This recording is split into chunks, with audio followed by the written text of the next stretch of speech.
You must play this Skyrim mod. I know that a lot of you won't come back to Skyrim, but believe me, this mod will make you come back. Enderal, Forgotten Stories is a total conversion mod created by Sure AI. You may know them from their other projects, such as Dreadful River, Narim, At Fate's Edge, and Arctwind. These people also created amazing conversion mods for Morrowind and Oblivion. We'll go over those in a different video. Okay, back to Enderal. Enderal is a free Skyrim conversion mod, and you need to own a digital copy of Skyrim in order to play it. You simply go to Enderal's Steam page, download the version that matches your Skyrim, and ta-da, the game is ready to play. And of course, you can mod this MOD. You start the game with a dream where you see your father and your childhood home. Then, the dream slowly goes downward. I won't spoil more, it gradually resolves as the main story progresses. After waking up, you find yourself on a ship heading to Enderal, and that's where your story truly begins. I also want to mention that I spent around 70 hours playing the game while making this video. I completed 2 faction questlines, yes, there are factions, and I enjoyed both of them. They are very consistent with their own motives and identities. I haven't completed the main story yet, so my opinion isn't final. That said, I don't expect my overall view of the game to change significantly. If it does, I'll add my updated thoughts below the video. After arriving in Enderal, you are nobody.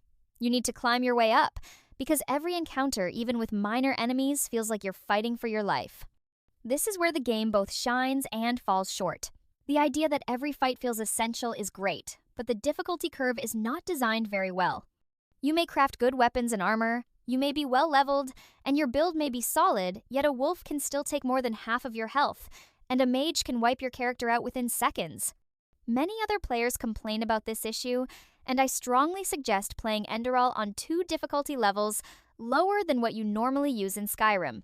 For example, if you like playing Skyrim on Master difficulty, you should choose Adept in Enderal, unless you're looking for a brutal experience. Another thing worth mentioning is that the game does not teach you everything like modern games do. It doesn't bombard you with endless pop-ups or tutorials. Of course, there are tutorials, but there are many things you must discover on your own, and this is one of the key reasons why Enderal works so well as a game, or a mod, whichever you prefer to call it. At this point, you probably see the similarities with Skyrim. The game looks like a lightly modded Skyrim, but don't let that fool you. Enderal does many things differently, things that players have wanted for a very long time. These include darker stories and quests, deeper and more meaningful NPCs, and a better, deeper skill system. Your class is determined by the skill trees you invest in the most. It's not perfect, but it's still better than Skyrim's. I say it is not perfect because you may get your core skills early, then different skills won't combine well with your build, or you don't find them fun or useful. Some core mechanics are also changed. For example, you don't gain XP by using skills. Instead, you need to buy skill books to improve your abilities.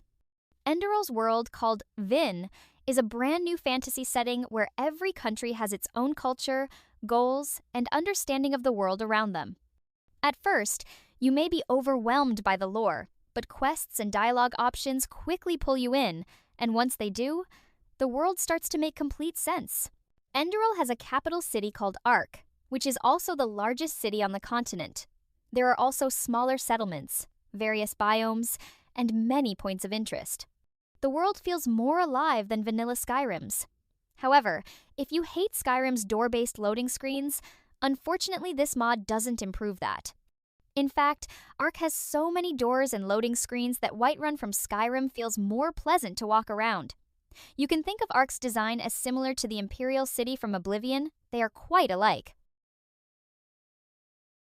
Now, let's focus on the positives without comparing. I couldn't believe the quality of the voice acting in this game. Especially the important NPCs, they are voiced incredibly well for a Skyrim mod, and even for standalone game. Combined with strong writing, Enderal's dialogue genuinely makes you feel like you're playing a premium RPG. If you're wondering whether environmental storytelling exists in this game, yes, it does. The facial animations are almost the same as Skyrim's, but I don't think that's an issue, even if you're playing this game in 2026. Aesthetically, the game looks phenomenal. Side quests are filled with strong voice acting and solid writing. You won't find yourself doing simple fetch quests. Instead, you're genuinely engaged with the stories they tell. Some side quests are surprisingly emotional and stay with you long after they're finished. In one of them, some woman got her revenge by exploding the man before me. It was a moment. The game also makes you curious about the backgrounds and personalities of its main characters, which helps you feel more connected to the world. The in-game books are surprisingly long. Don't worry, they are fun to read, and sometimes I find myself genuinely interested, sitting there and reading them for a while. The developers also went with a no fast travel design choice. You can't fast travel anytime you like. Instead, you need scrolls, spells, or carriages. I'm okay with this, since it adds a lot to immersion. If you don't like it, you can still rely on scrolls and spells. They're quite cheap. I'm amazed that a community mod has this much content at an above industry standard, and I'm genuinely pleased with the game. I would strongly recommend that you play it as soon as you have the time. It's also free if you own Skyrim. If you're fond of what Enderal has to offer, and you've played the game and enjoyed it, you can support the developers by donating. I'll leave a link below the video. Thank you for watching, and don't forget to subscribe so you don't miss any new content I share.